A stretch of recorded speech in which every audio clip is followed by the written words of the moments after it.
one thing you need to realize in the Christian spiritual realm is that your old self has already died and your new life is now hidden with Christ in God.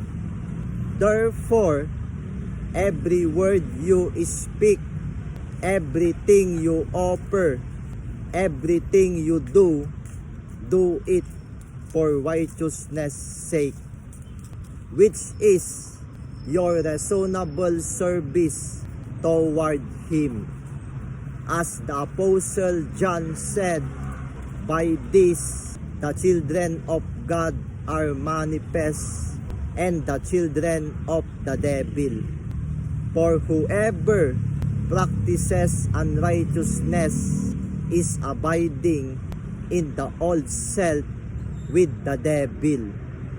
But whoever practices righteousness is abiding in the newness of life with Christ in God through the Holy Spirit, who leads us in the paths of righteousness for His name's sake.